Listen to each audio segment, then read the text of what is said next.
In this video, I'm going to show you 3 ways to improve your blog conversion rate. These are some of the same techniques I use to bring my conversion rate to about a 9.44% average. So that means of the roughly 40,000 people who click on things, close to 4,000 people order that thing. So if you are able to just increase your conversion by a little bit, that can mean thousands and thousands of dollars of extra revenue. So whenever you're creating content or writing content, you want to make sure that you're mindful of your reader's intent. Everybody who's searching for something or engaging with something, they have an intent behind it. They want to know something from it. That might be the best product to buy or how to do something. But in short, your piece, your content needs to quickly answer their questions. It needs to quickly match up with that intent. So, for example, if I'm searching something for, like, let's say, best coffee machines, right? I want to be able to quickly see something that answers that question.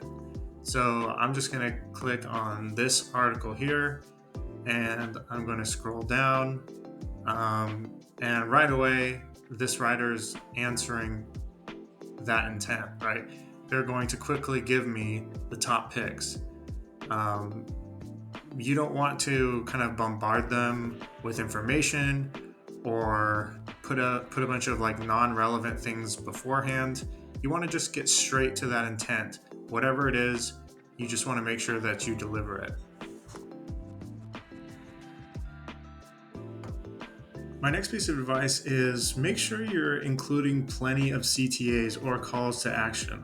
A call to action lets the reader know what you want them to do or suggests what you'd like them to do with the information. So I'm looking at this blog, another blog on the best coffee machine, and you'll notice there's a lot of information up front.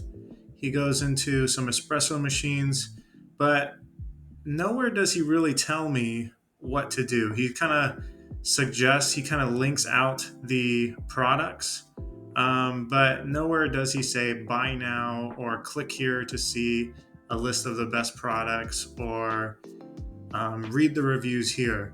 Now, compare that to this other piece of content we were just on, and notice how he gives me an easy way to jump to the review, and then he's consistently providing me calls to action. So I can check out the price on any of these stores, any of these locations, and he's leading me to make a decision.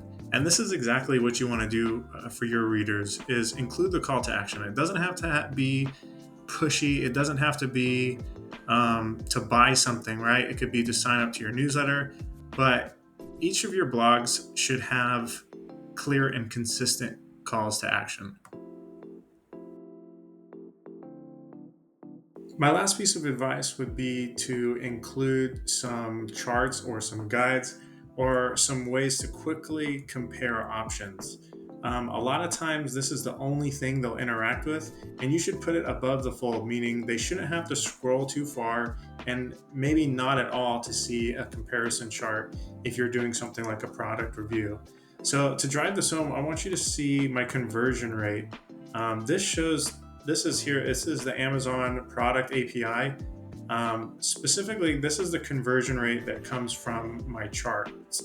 So I'm converting at a 9.39% from people clicking links in my charts versus scrolling down and clicking like the product link, right? I mean, that's a whole percentage lower, or a hyperlinked image.